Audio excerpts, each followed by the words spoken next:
Ratio और percent almost सारे chapters का बेस होता है। तो आज हम रेशो के ऐसे 4 तरीके सीखने वाले हैं जो बहुत ज्यादा इंपॉर्टेंट है। तो देखिए, a is to b की value 2 is to 3, b is to c की वैल्यू 4 is to 5 दी है, a is to c पूछा है। तो पहले तरीके हम क्या करेंगे, सारे रेशो जो a, b और c इसे इस तरह से लिख लेंगे। a is to b की वैल्यू 2 is to 3 और b is to c की वैल्यू कितना है 4 is to 5, तो उसे इस तरह से हम लिख लेंगे। अब ध्यान से देखिए कि यहाँ पर कुछ स्पेस जो है वो खाली है c के पास और यहाँ पर a के पास। अब हम क्या करेंगे, ये जो खाली ब्लैंक स्पेस है इसमें यही नंबर लिखेंगे जस्ट इसी के बाजू वाला, मतलब 3 यहाँ पर आएगा और ये ब्लैंक में इसी के बाजू वाला नंबर 4 यहाँ आएगा। ये चीज हमें याद रखना है। अब क्या करना है, हमें इनका मल्टीप्लाई करना है। तो 2 4 8 होगा, 3 4 12 होगा और 3 5 कितना होगा 15 होगा। क्वेश्चन के हिसाब से हमें a is to c पूछा है, इसीलिए हम फर्स्ट वैल्यू और लास्ट वैल्यू ही कंसीडर करेंगे।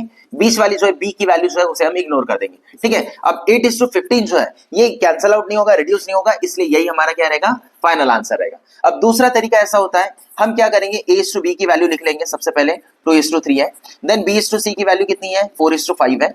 अब हम क्या करेंगे, जो b इसमें यहां और इधर है इसकी वैल्यू सेम लाने की कोशिश करें। तो सेम लाने के लिए हम क्या करेंगे, या तो दोनों का एलसीएम ले लो या फिर फर्स्ट ब्रैकेट को मल्टीप्लाई करो इसके नंबर से और सेकंड ब्रैकेट को मल्टीप्लाई करो इसके नंबर से, मतलब 3 से। तो इस तरह से क्या हो जाएगा, b की वैल्यू सेम आ जाएगी। देखिए 4 2 8 हो जाएगा और 4 3 ये 12 हो जाएगा, 4 3 कितना हो जाएगा 12 हो जाएगा और 3 5 15 हो जाएगा। b की वैल्यू इग्नोर कर दीजिए क्योंकि हमें किसका रेशियो पूछा है, a is to c का पूछा है। तो 8 is to क्या आएगा 15 आएगा। सेम वही चीज, कैंसिल आउट नहीं होगा, रिड्यूस नहीं होगा, इसलिए ये फाइनल आंसर होगा।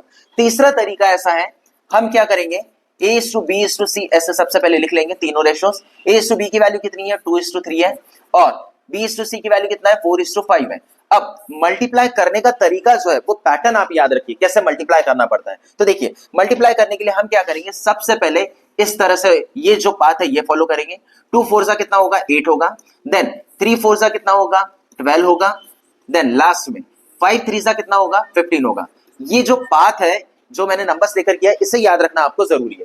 देन इसके बाद हमें पूछा है a is to c पूछा है, तो अगेन फर्स्ट और लास्ट नंबर लेंगे। ये रिड्यूस नहीं हो सकता इसलिए ये क्या रहेगा, फाइनल आंसर रहेगा। देन लास्ट वाला जो मेथड है फोर्थ वाला, उसमें क्या करना है ध्यान दीजिए। हम क्या करेंगे, a is to b का मतलब क्या होता है a अपॉन b, यही रेशो का मतलब होता है। मल्टीप्लाई करेंगे दूसरे रेशो के साथ, मतलब b अपॉन c, ठीक है। रेशो का मतलब भी क्या रहता है, अपॉन रहता है। अब इनके वैल्यूज है वो यहाँ लिख देंगे अपन, 2 अपॉन 3 मल्टीप्लाइड बाय 4 बाय 5। अब देखिए यहाँ b से b क्या हो जाएगा, यहाँ कैंसिल हो जाएगा, तो क्या बच जाएगा a अपॉन c बच जाएगा। और a अपॉन c का मतलब भी क्या रहता है, a is to c ratio होता है। अब यहाँ कुछ कैंसिल आउट नहीं होगा, इसलिए हम क्या करेंगे, 2 4 8 आ जाएगा और 3 5 कितना आ जाएगा 15 हो जाएगा।